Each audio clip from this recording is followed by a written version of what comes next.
He's Dieter Kurtenbach. I'm Cyrus Saatsaz. Dieter, you have one of the most impressive vocabularies I've ever heard. It's second to none. You're an expert wordsmith. I just read your new Thank column with Merck. So I present this weird little ad lib to you, SAT style. Okay. Chris Rock is to Will Smith as the Warriors are to blank. Right now, losing. There you go. We're going to break that down. We got the Will Smith, Chris Rock thing out of the way. Had to at least Good. mention Thank it goodness. at once. Heaven forbid Yes, we there we don't go. hit popular culture. This is where Exactly. sports and popular culture intersect. Oh, yeah. This is Locked On Warriors, baby.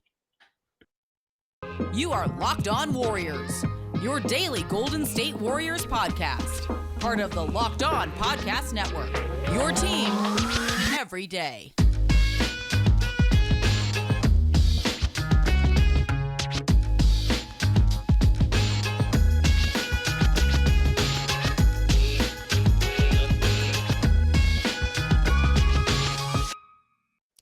Thank you for making Locked On Warriors your first listen every day. Today's show is brought to you by BetOnline. BetOnline has you covered this season with more props, odds, and lines than ever before. BetOnline, where the game starts. This was one of the most horrible weekends in recent Warriors basketball history. Just a disaster. I don't know how you can spin it positively. What is your first take from the Friday and Sunday games? This team kind of sucks. I mean, not just in the general sense of like, oh, they're fighting through some stuff. Like when you play bad defense, you kind of suck as a team. And it can't be incumbent upon Jordan Poole to score like 35 every night on hyper efficient shooting. Even when Clay and Jordan Poole are going well, it doesn't really matter. Draymond, who I've established time and time again, my favorite basketball player of all time, is a shell of himself. And I appreciated his comments after the game against the Washington Wizards, which I'm sure you have because you're good at that stuff. I appreciated those comments, and I'll be vague about them so that we can hear them straight from Draymond's mouth. But I appreciated those comments because, well, that saved me a column, and I was not looking forward to that column. He was harsher than even I would have been, just given the general deference I give him. But something struck me during the game against the Wizards yesterday. All four of the Warriors' highest paid players are major question marks with 7 games remaining in the regular season as we speak. The top 4 highest paid players, you're not really sure what you're getting from them in the playoffs. Steph Curry's injured. We don't know when he's coming back. Now, you just presume everything will be A-okay once he's coming back, which, by the way, that presumption has worked out so well for the Warriors the last 2 times they've done it this season, right? Like, Clay will come back and it'll be fine. Well, maybe not so much. Draymond will be back from this injury and it'll be fine. Definitely not happening there. Clay is fighting through it. I don't know what Clay is anymore. Like, I don't think he knows what he is anymore. And there's some ups and there are way more downs. And defensively, he's a sieve. Draymond is Draymond's entire game is predicated on being 3 or 4 steps ahead, and he looks 2 or 3 steps behind right now. And it's not like he's some sort of athletic marvel who can just sort of make up for it, right? In the same way, Jonathan Kuminga is an athletic marvel who can just go out there, not know what the hell he's doing, and be a really good basketball player because he'll just make up for mistakes by being a super freak athlete. Draymond Green has never been that guy, never will be that guy, and is older now and coming off an injury, so is particularly not that guy. And the mental acuity, while I'm certain it will ramp up, like I can't imagine that this is just him forever and ever. It is jarring to see him in this state. And then you have Andrew Wiggins, who has just decided that he'll show up once a week and, get the minimum amount of credit, which, credit to him, honestly, this is a hell of a swindle. So top 4 players in terms of pay, complete question marks. Number 5 is out. Yes. Full season, James Wiseman. Number 6 is 19 years old. How am I supposed to take that team seriously as a title contender? And I'm sure if it does turn around, there will be a moment where we go, oh yeah. But there's been a couple of moments where you go, okay, this could be it. Okay, that could be it. Maybe this one. And it's just not materialized because of injuries, obviously, but other reasons too. And the Western Conference is so tough. And I love the concept of the Warriors. I love the concept of that trio, of an Andrew Wiggins, of a Jonathan Kuminga, of a Jordan Poole. I love the concept of them in a tournament, but we can't talk about theories anymore. We're starting to get into the point where it has to be reality, and maybe it all works out. Maybe it just clicks immediately, but that has not been the story of the 2021-2022 Warriors, and I'd kind of be stunned at this point if it turned out to go that way. So that's where I'm at. I'm pretty down about them, all things considered. So maybe a good time to see if those odds will go down, and you can put a bet down. I don't think anyone's up about him right now. I first want to play that Draymond Green sound you referred to, where he basically took the blame for himself. He put the impetus on himself in terms of the team struggles, and absolutely. And here's Draymond. I feel terrible. I feel healthy. I feel terrible. But it'll come. I'm playing terrible. I've never really been on a team that gets worse when I'm on the floor. That's kind of where we are right now. So some things I can correct, some things will come with time. It's kind of what it is. But we're definitely worse when we're on the floor right now, that's for sure. And here's the thing about Draymond that maybe people are familiar with this, maybe they're not. He is Mr. Durability. He's been Mr. Iron Man for this team his entire career. And then all of a sudden, for the first time in his life, he misses over 2 months in the middle of the season. This is a player that, when it comes to conditioning, I always think back to Charles Barkley a month or so ago on Inside the NBA when he gave advice to Zion Williamson. If it's good, don't eat it. And Draymond should absolutely adhere to that same advice. I mean, every preseason and oftentimes leading into the first 2-3 weeks of a regular season, Draymond is not that great. And it's hard to judge because you never rely on stats so much to judge this. Outside of maybe we know what we're talking about. Yeah. So, but but for 2+ months, he just sat there more or less. And I'm referring to playing, obviously. I mean, maybe he worked out in some regards. I don't know. But this is a man pick who up a basketball for what do you say, 11 weeks, something like that? That seems like too many weeks, but sure. And I just do not see Draymond Green as someone who is disciplined when it comes to diet, and he's even admitted this at times in terms of what he eats. So this is someone who is not back to playing shape yet. I really think that's the bottom line. Whether he has aged in these last 2-3 months, we'll see. But yeah, here and this is and this is thought. Yeah, go ahead, sir. But I want to talk about Kerr, though, because for the first time in a long time, I really feel like a lot of these criticisms are starting to become somewhat valid toward his coaching. This has not been his finest moment. You could argue this is the worst coaching of his entire life. And what I mean by that is Draymond needs conditioning. There's 7 regular season games remaining. What's your answer to that? Bench him, not play him that much because you're trying to win. The only thing I could think about in terms of the winning thing is Kerr said something a week or so ago about the team needs to learn how to win.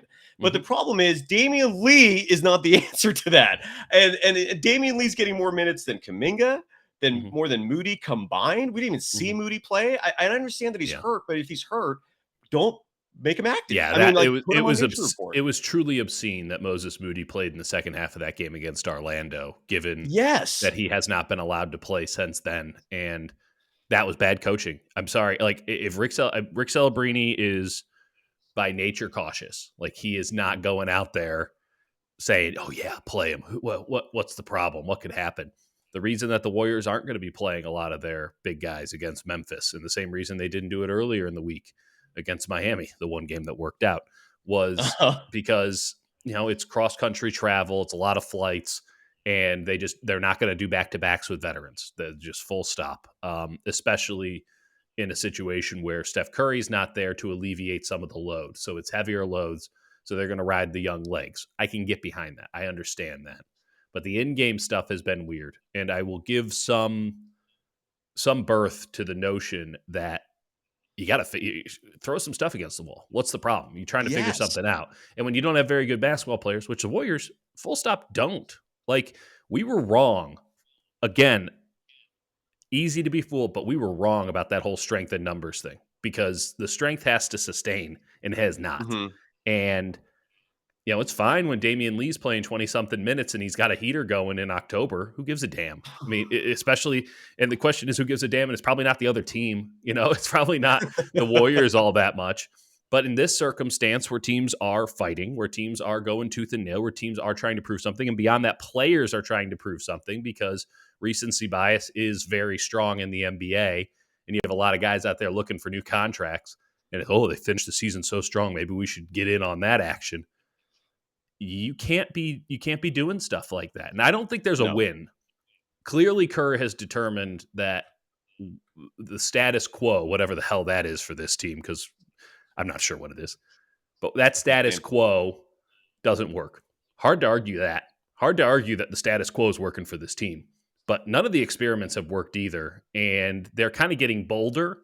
And I feel like we're right on the edge of sort of losing the plot. So I put it in my column today. It's the first time I've done that all season, where it's like, add Steve to the list of problems. Now, can Steve just run the magic score 3-point play?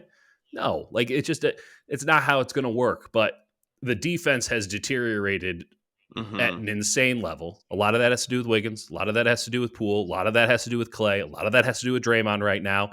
Kevon Looney's out there trying to defend 5 dudes at one time. It's not working out for him because he's tired as well. He should be. The only guy who gets that excuse, by the way.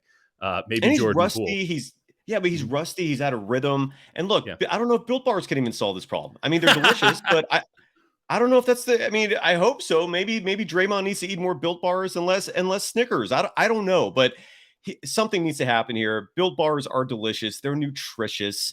Dieter and I both love cookies and cream. They have a ton of flavors to choose from. Some people love the puffs. These are protein-infused marshmallow protein bars. They're delicious. They're all covered in 100% real chocolate, including the puffs. And yes, these are 100% real chocolate. Dieter, you're going to Scotland in like 2 or 3 days. Are going to bring some Built Bars with you? I mean, I feel like these are great for long travel. I don't know if that's something you'd consider, but Cyrus, you are just chock full of good ideas today, my friend. That's a great idea. Sir. Thank you. Yeah, thank you. And they're delicious. And I hate long flights, so you got to do what you got to do to survive on those. Imagine how I feel. I'm too wide. I'm too long. Bad. Are you rolling first class? I really hope you are. I know it's expensive, but I feel like the money's worth it. We're doing the premium economy, and I've been deep on the seat maps, and it'll be okay. I'm doing a lot of trains, planes, and automobiles on this trip to Scotland, man. This is gonna be quite something. I'll get all the way to the UK, and then things start getting weird real fast. So, I'm looking for you kids, by the way. Planes, Trains, and Automobiles is one of the greatest films ever. Classic. If you haven't seen Great Thanksgiving movie. Absolutely. And again, and Built Bars, they're low calorie, they're high protein, just 130 calories on average, just 4 grams of sugar on average, yet 17 grams of protein. Go to built.com. Use the promo code LOCK15 to get 15% off your order. Use the promo code LOCK15 for 15% off at built.com.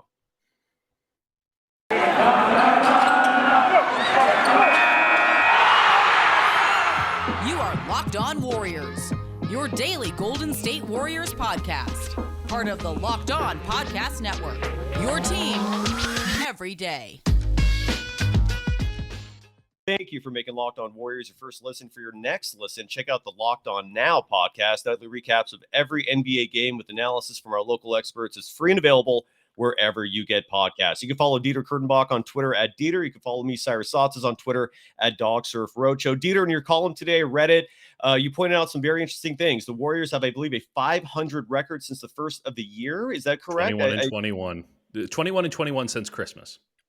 That is since Christmas. That's literally average ball. And here's the thing. Seems about right? That feels right in your bones, no? It feels right, 100%. I kept moving the date to make sure that we got to 500. But no, I love that. And so what I'm seeing, look, the last few weeks, the games that excited me, this would be the Miami Heat game where Spoelstra, you heard the clipboard chucked to the ground. I love that. Yeah. Then a Nuggets game a few weeks back, where even though they lost on the road, you saw energy, you saw effort, like you actually were encouraged. These are games that had obviously Jordan Poole, who now has 13 straight games with 20 points or more. That's fantastic. We're finally seeing Jordan Poole, and even Wiggins I'm starting to become encoured by. I feel like he's broken out of that slump. He's aggressive for a couple of games there, no doubt. Yeah. Yes. But what we're not seeing are, like, in that Miami game, Gary Payton II had 30 minutes in that game. What we're not seeing is Kuminga. He started the last 2 games, did not see him at all in the second half. Moses Moody, who you mentioned, we don't know what's going on there. I haven't heard anyone asking about Moody. It's a shoulder. It's still the same shoulder thing. It's just it's ridiculous that he played in that game against Orlando because He didn't re-aggravate it in those 4 minutes. It was, I'll go out and try it out is the best I got in terms of an answer. And I guess it didn't try out all that well. And who knows if it exacerbated the problem or not, but that's not good when you're stretching, trying to find the 19-year-old for some stability. That's a problem. Yeah, but yeah, I agree. But these two 19-year-olds are future potential stars, and they've had their moments this year. I mean, it's not like there are moments where you're right. They look like rookies, and I think that's a huge reason why Kuminga has not been playing in the second half. But sometimes you got to let these guys play through it. And I don't know how they're going to, especially with Steph out, right? Yeah. Yes. And especially, and this is where, I've been calling ever since Steph's injury, there were 12 games remaining. I've been calling this the regular season preseason, right? Because ultimately for seeding, I mean, what's the point at this point to care about that? Sorry for the redundancy. But if you're going to be aiming for the postseason, how does it help by not giving your youngsters valuable playing experience? How does it help to play Damian Lee out there for 18 or 20 plus minutes? I guess the bright side is Andre Iguodala plays tonight, supposedly. That's a rumor. In Memphis? He's never played in Memphis. And this Grizzlies game has lost all the luster because chances are they're going to get their asses whipped. 10.5 spread on that one. What do you think about that? Yeah. What do you think about tonight and the next? And just kept creeping. Oh, and then they play Phoenix, I think, 2 days later. What are you envisioning, man? Like, is this L's? I'm envisioning L's. This is like Cyrus. They get Utah after that. Like, I'm envisioning L's, and then Steph Curry might come back. Sacramento, maybe it's that Lakers game. By the way, now I can just refer to them as that game because there's 5 of them. It's not good. It's not good. No, it's not. And good. Listen, just to push back a smidge, I totally get where you're coming from, and I think that there's incredibly salient. I don't think there's a right answer. But the end of regular season, preseason thing, how does that help this team for the playoffs when you can make the argument like they've given Kuminga and Moody and they've given everybody run? And at this point, you need to figure out who can actually give you winning minutes. And it's interesting. I don't disagree with you on this. It's interesting that Jonathan Kuminga is in a place where it's hard to make the argument that Steve Kerr sees him as a winning player. That said, every time I ask Kerr about Kuminga, it's glowing, right? But is that going to be a major factor come playoff time? You'd like to think that they could have found something for him by now.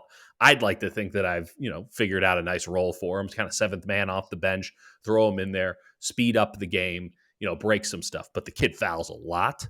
He is way behind on defensive rotations. All of the defensive stuff that he does is stuff that comes to him, right? And this is what you would expect from a 19-year-old.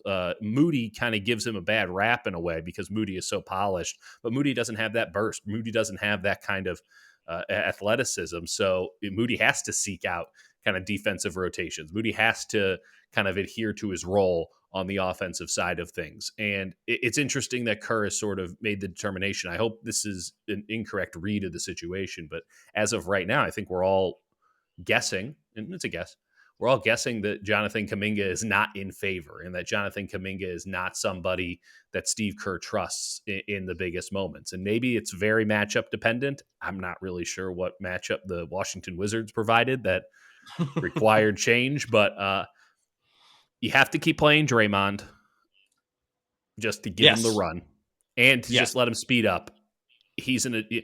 I'm not worried about Draymond's confidence. I don't care how low he gets. He's a 32-year-old professional basketball player who's made tens of millions of dollars, maybe 9 figures. He'll deal with it. 19-year-olds I'm concerned about, right? Like they don't have any institutional backing. They don't have, a Hall of Fame resume there. They're figuring this out on the fly, and you can hurt guys' confidence like that. Mm-hmm. But Kuminga doesn't seem like a guy who that's an issue for, and Moses Moody sure as hell ain't, because that guy, he don't scare. I'm just, the rotations and things like that are absolutely fascinating, but they're also kind of in a vacuum. None of this, everyone wants to say, oh, none of this matters. Steph Curry's not out. But it does. And I asked Kerr about this on Thursday when he came on KMBR, and it was like, Steve, how do you build a foundation? How do you find some momentum? How do you get something rolling here so that when Steph comes back, you're not starting from scratch again. And he gave kind of this non-answer, and it was a very cordial interview and all, but like his answer was, that's coaching. And it's like, well, you're not doing a great job of it then, which is what I wanted to say. He's the master Didn't want to be a of the dick about it. non-answer. Yeah, he's the a master pro of the non-answer. and Yeah, a lot of his job is talking to media, which kind of sucks for him. And he's as good of it as any person I've ever met in any sport. So agreed. And yeah, that's a head coach's job, right? I mean, that's a huge part of it. It's a big part of the head coach's job. Yeah, agreed. And just to put it in perspective, Jonathan Kuminga in the Miami Heat game where they won, he played 30 minutes, scored 22 points, 5 rebounds. Yeah. Moses Moody, who you mentioned the Orlando Magic game, but he did play 17 minutes in that Miami game. They played him 17 in that game. They played him 17. Didn't do much scoring wise, but he still had a +6 and a plus-minus. And then Gary Payton II added 27. And then we don't see Moody in these last 2 games. We see Kuminga. And here's a weird thing. I'm totally with you that a head coach, you could always tell who he trusts the most by who is playing in the closing minutes, right? And Kuminga has been out there. So it is a very safe assumption to say he just does not feel confident in Kuminga. And I get it. There's a lot of fouls. I mean, the kid fouls a lot. And you have to lock down on defense, but nobody's locking down on defense. I'd at least like to have the athleticism out there. And let him play through it. I mean, if he's going to foul out, let him foul out. I mean, like, if you're losing these games regardless, this team needs energy. We got to cover a lot. We're going to cover a lot more after we pay some bills here. First of all, NBA Top Shot. Dieter, you said you had some of these, right? You own some NBA Top Shot. Anyone wants to buy them off me? Hit me up. No, man, I'm all in on this NFT thing, man. I mean, I guess RIP to trading cards. Maybe they can both survive. I don't know, but NBA Top Shot's the future of what being an NBA fan looks like. It's part trading cards, part stock market, part fantasy sports. It's really a fun thing to get involved with. And all you got to do is just go to lockedon.nbatopshot.com to start building your collection. They got some incredible investors like Michael Jordan, Will Smith. I wonder if that's why they edited the copy. That one didn't play out, did it? They just edited the copy. I was going off memory. I'm like, why did they take out the Will Smith part? I'm like, oh. I wonder why Will Smith was top of mind there. Anyways, but Jordan Company are investors, and Jordan does not invest in failing businesses. He is very brilliant when it comes to business. You mean the Hornets aren't a failing business? I think they're making money still. In terms of championships, you might be right. That's a different argument. And if you there's a conversation to be had there. That is fair. And if you sign up for Top Shot today, the best way to start is getting yourself a starter pack. You can pull a moment of a superstar like LeBron or KD or other star rookies like Cade Cunningham, Evan Mobley for just $9. Head over to head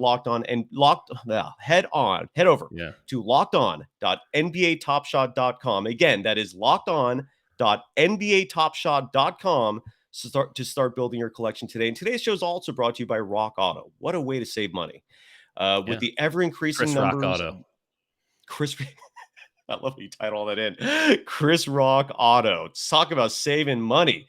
Saving punches. It's now impossible for your local chain auto parts store to stock all the parts you need. Why endure the pointless or seemingly intimidating questioning like here's your Odyssey, an LX, or an EX? Why deal with human beings when you don't have to? You can do it right from your home. Sorry, that's just my personal thing. No, I get it. Listen, you're not getting an argument out of me on that one. Save time and money when using Rock Auto. Why choose to spend 30, 50, even 100% more for the same parts from a chain store or car dealership? An example being the Honda Odyssey fuel pump, $353 from a chain store, just $216 from Rock Auto. And they're a family business. I have to respect that. I'm sure everyone else does as well. They serve do-it-yourselfers for over 20 years. Just go to rockauto.com. See all the parts available for your car or truck, right? Locked On in their How Did You Hear About Us box, so they know we sent you. Amazing selection, reliably low prices, all the parts your car will ever need. rockauto.com.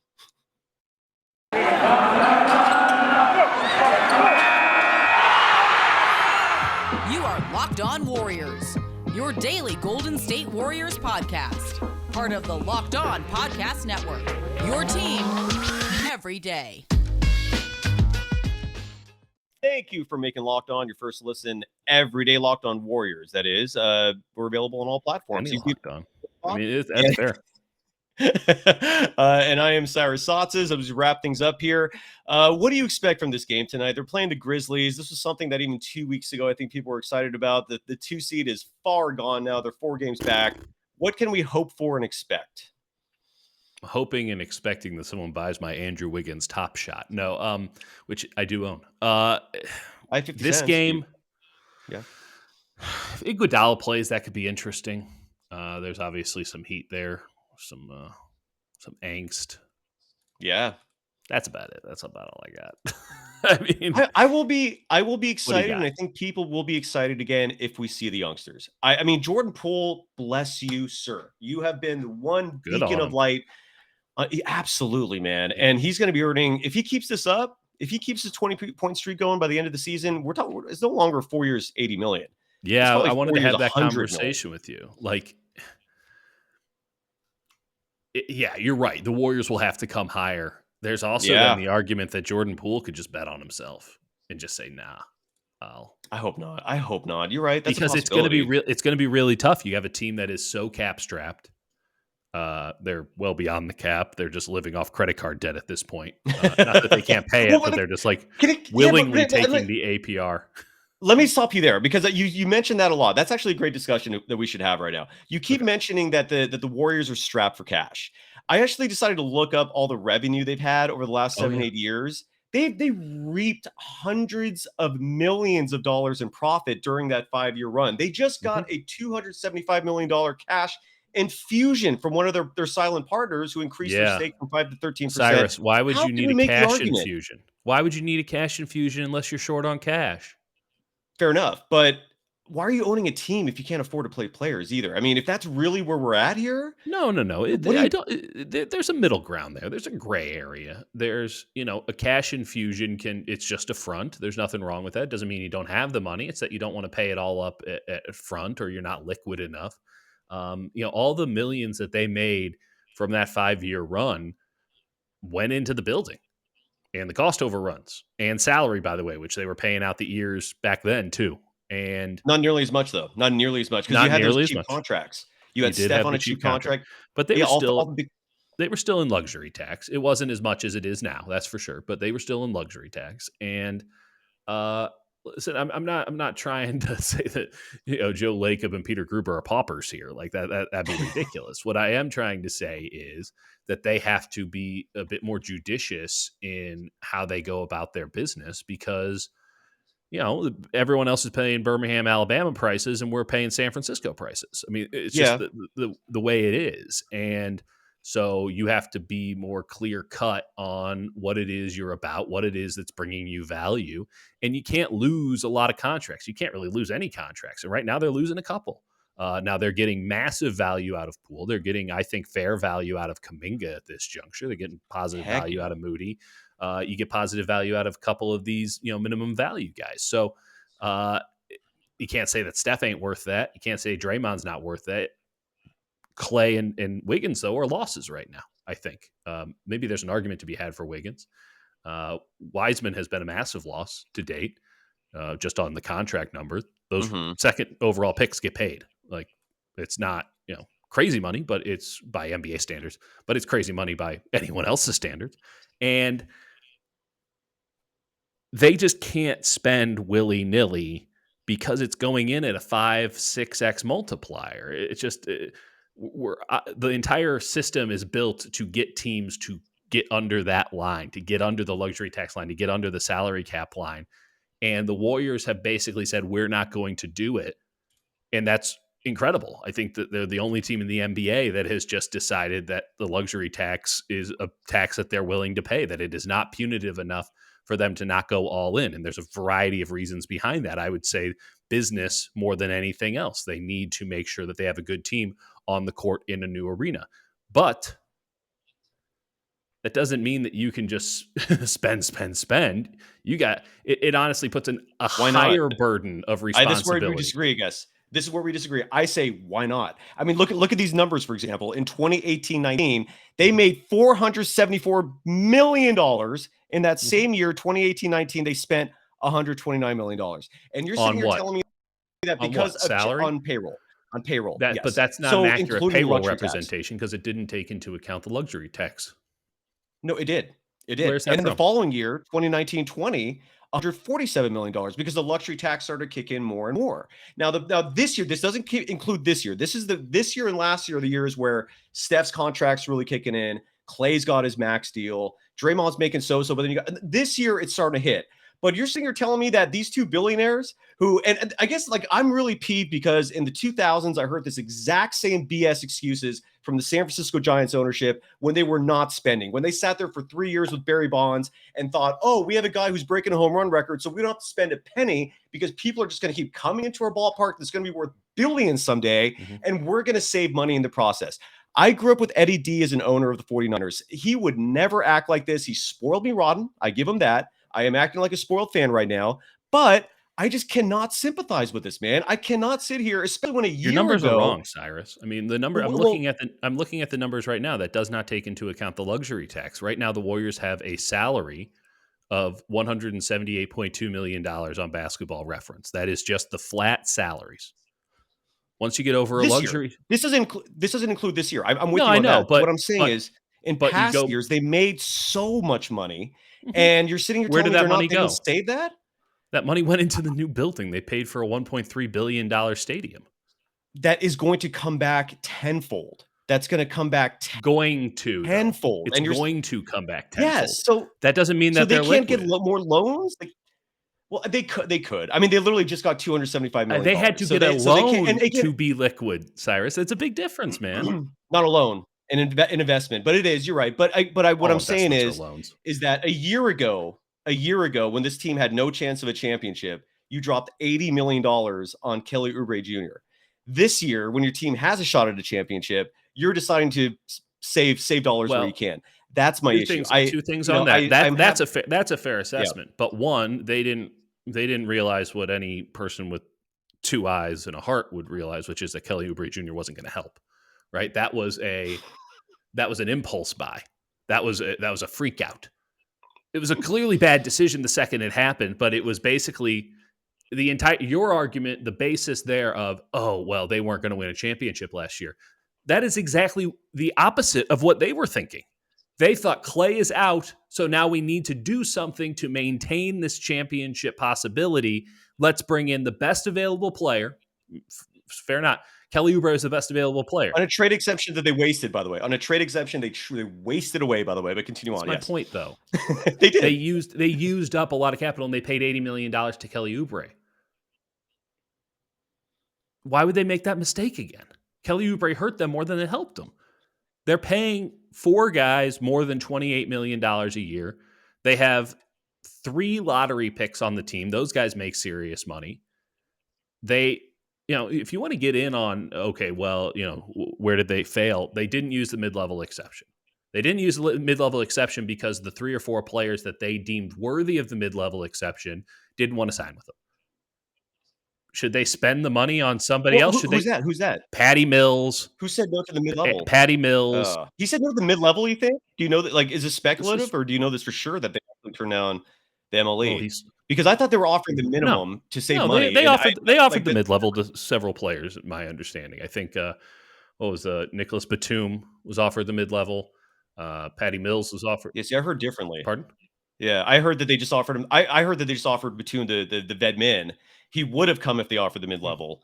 And I guess this is where I wish Bob Myers was more transparent, It doesn't do him any benefit to say that the Warriors got. It would make you feel better, but it wouldn't. It would make the fan base happier. Would it? It would make the fan base happier. Or would that just be spun in a different way of now? Oh, well, now what? Bob can't recruit players. They're offering the same amount of money, and Bob can't recruit them. I mean, they're losing. People are going to be pissed. But I just listen, man. If I'm going to get labeled Warriors ownership homer, that's totally fine. I don't. It's ridiculous to me, but that's do whatever the hell you need to do. They have to be judicious on how they spend their money because, again, imagine everything you spent beyond the baseline salary. They're over the salary. They're over the luxury tax line with their base salaries. Anything you spend beyond that costs 5 times as much. I can't reasonably sit here and say spend more, do more. especially when they've shown in the one situation that they did it, that it was actually a gigantic waste of time and money. And at a certain point, by the way, at a certain point, they want to keep spending. They're going to start charging you.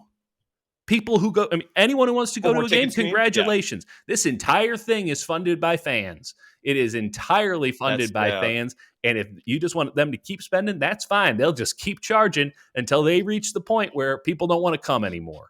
In which case, they've done some very bad business. But like, don't think that that's not going to come back on you. Don't think that there's no recourse. This fan base is so loyal; they're going to come no matter what. We don't have an oil oligarch running our team like Manchester City here. Like this isn't. Everyone wants the sheik to take over. It just doesn't happen in American pro sports. Now, I'm not saying that everyone should be John Fisher. I think Joe Lacob has done more in terms of spending and bringing in the best possible team that they could, given the amount of. Nobody outside of maybe the New York Yankees under George Steinbrenner and a variety of Dodgers teams throughout the years has, I think, done more to just say, screw it, cost is no object than Joe Lacob. Until this year. Until this year. So right. How much must cost be just insane? He got recalibrated by the pandemic. I'd recalibrate too.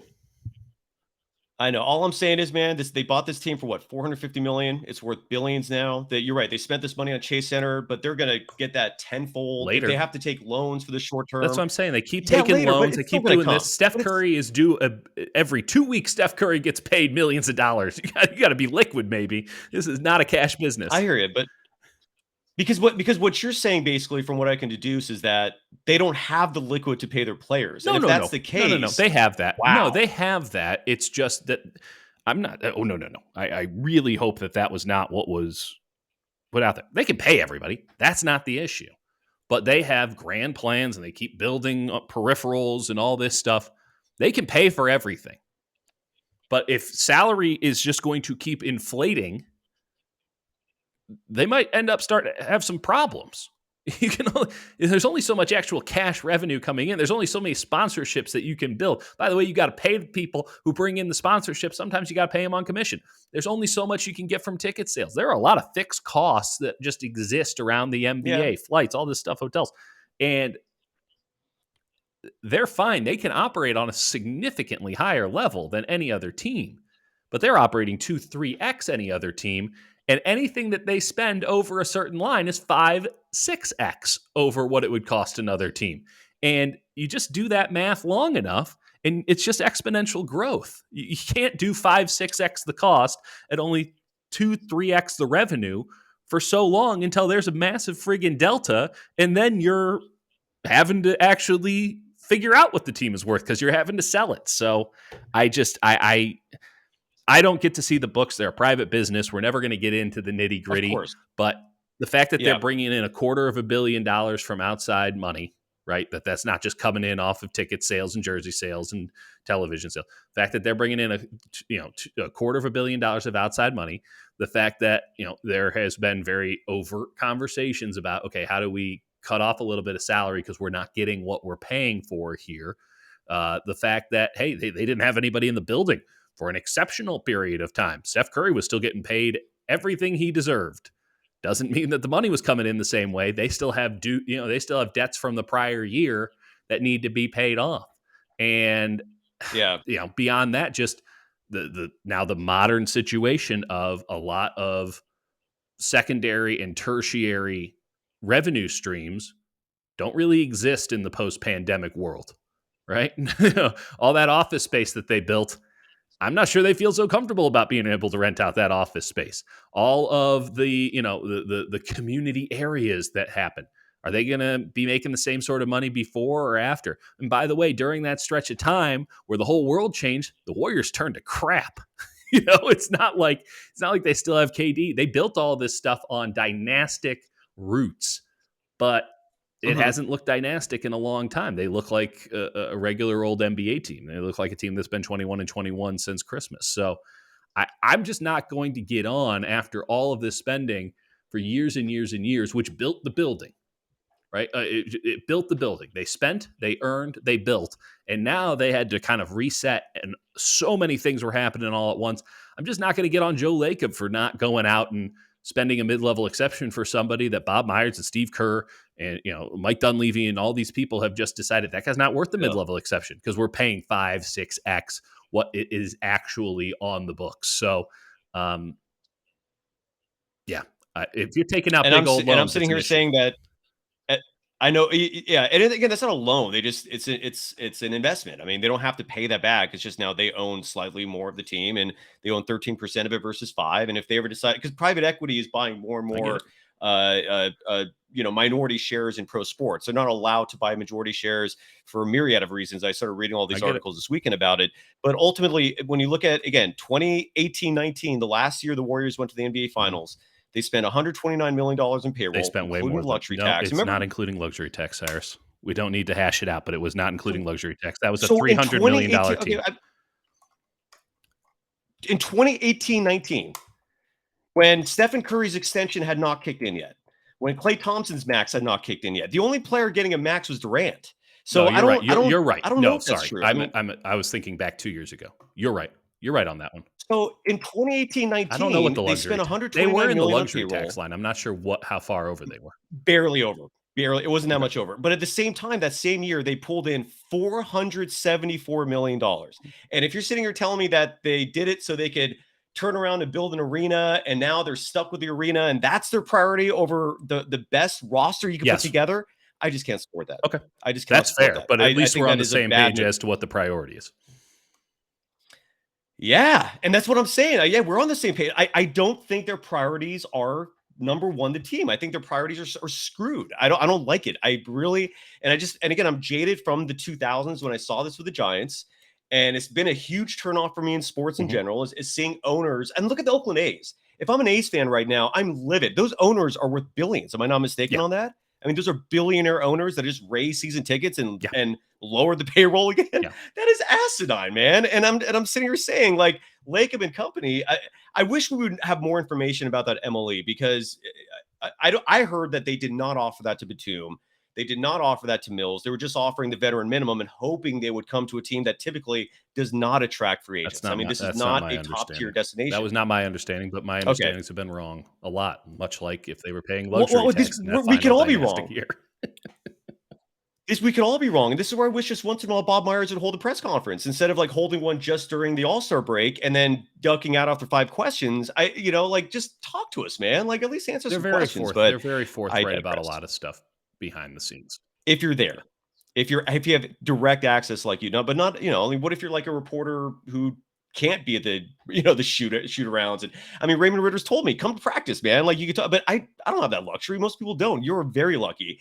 And I would love it if just every once in a while he held a press conference and so we could ask these kind of questions. And anyways, I'm out of breath, man. I love you, brother. Thank you for putting up with my. No, I think that was cathartic. I think you needed to get that off your chest, and I think it's fair. I think it's fair because there's a legitimate. There is a separation in concept, and this is something that I have reckoned with long ago. And I have to remember that most people probably don't think about stuff like this the way that I think about this, and that's not a compliment to me. It's a point of my. Just how deranged I am, but it's the business of sports will always win out. These guys are not in it because they love the game. Some are. It's rare, but some are. I mean, Joe Lacob was, and look what happened. Yeah, it was all. The best owners in sports are the ones that will overspend so that they can get some sort of points. I mean, the best owners in sports were legitimately Russian oligarchs. So get used to not that.